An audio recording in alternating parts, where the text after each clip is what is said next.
السلام علیکم dear students, میں ہوں آپ کا سبجیکٹ ٹیچر محمد عظیم سلیس اردو 11ویں کلاس۔ بسم اللہ الرحمن الرحیم۔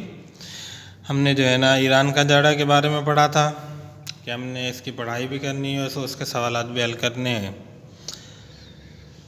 سمجھ میں آ گئی بات؟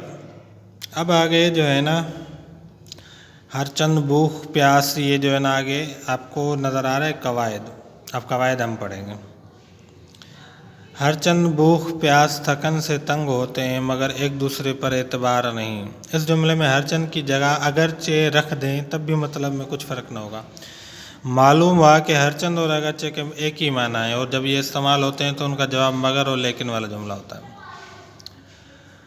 اب ہر چند لفظ ہے نا، اب اس کا بتا رہے ہیں کہ اس کا مطلب کیا ہے، اس کا معنی کیا بنتا ہے۔ اگر ہم کو اس کو جو ہے نا کسی اور معنی میں لے لیں تو کیسے بنے گا؟ تو اب ہر چند بھوک پیاس تھکن، اب یہاں پہ اگر ہم لگا دیں اگرچہ بھوک پیاس تھکن سے تنگ ہوتے ہیں، سمجھ میں آ رہی بات؟ تو ہر چند اور اگرچہ ایک ہی معنی دیتے ہیں۔ مین جو ہے نا اس کے بتانے کا مقصد یہ ہے، کیا دیتے ہیں؟ ایک ہی جو ہے نا مطلب دیتے ہیں کہ اگرچہ میں بھوک اور پیاس سے مجبور تھا پھر بھی آپ کے ساتھ چلا۔ ہر چند میں نے کوشش کی لیکن کام نہیں ہوا۔ ہر چند میں گیا لیکن وہ نہ ملا۔ اگرچہ میں وہاں پہنچا مگر وہ جا چکا تھا۔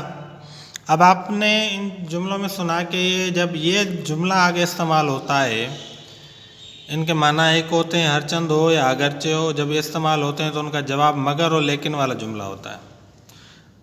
صحیح ہے؟ جیسے اگرچہ میں نے جو ہے نا میں رات سویا نہیں مگر پھر بھی صبح آ گیا۔ ہر چند جو ہے نا وہ چلا گیا لیکن آیا تو واپس لوٹ کے نا۔ اب آپ کی مشق یہ آئے کہ ہر چند اور اگرچہ والے دو جملے بنائیں گے۔ اب ذیل کے محاوروں کو اپنے جملوں میں استعمال کیجیے۔ آنکھوں میں آنکھیں ڈالنا اور ٹوٹ پڑنا، یہ جملے دونوں آسان ہیں، یہ اکثر ہم کرتے رہتے ہیں۔ گرگ آشتی کا مطلب بتائیے اور یہ واضح کیجیے کہ یہ لفظ کس وجہ سے بنایا گیا ہے۔ اب آپ کا یہ بھی ہوم ورک ہے کہ یہ جو ہے نا آپ اس لفظ کا جو ہے نا گرگ آشتی کا مطلب آپ جو ہے نا سوالات میں بھی بتا چکے ہیں، اور یہاں پہ صرف آپ کو یہ چیز بنائی گئی ہے کہ یہ لفظ کس وجہ سے بنایا گیا ہے، یہ بھی آپ کا سیم سوال ہے۔ اگر اب آپ کے سوال نمبر 4، آپ اسی زبان میں بارش کی کیفیت کے عنوان سے مضمون لکھیے۔ کوشش کیجیے کہ عبارت کے جملے چھوٹے چھوٹے ہوں۔ آج کل بارش کا موسم بھی چل رہا ہے تو اس لیے آپ اسی کے اوپر جو ہے نا ٹاپک کے اوپر جو ہے نا مزید جو ہے نا آپ لکھیں، اور بارش میں موسم کا کیا حال ہوتا ہے، درختوں کا کیا حال ہوتا ہے، گلیوں کا کیا حال ہوتا ہے، شہروں کا کیا حال ہوتا ہے، گاؤں کا کیا حال ہوتا ہے، تو آپ اس کو لکھیں گے۔ انشاءاللہ جو ہے نا آپ کا یہ سبق پورا ہے۔ آگے جو ہے نا ہم نیکسٹ لیکچر میں اگلا سبق پڑھیں گے۔ السلام علیکم ورحمۃ اللہ وبرکاتہ۔ اور یہ آپ کا جو ہے نا ہوم ورک بھی ہے، صحیح ہے نا؟ السلام علیکم۔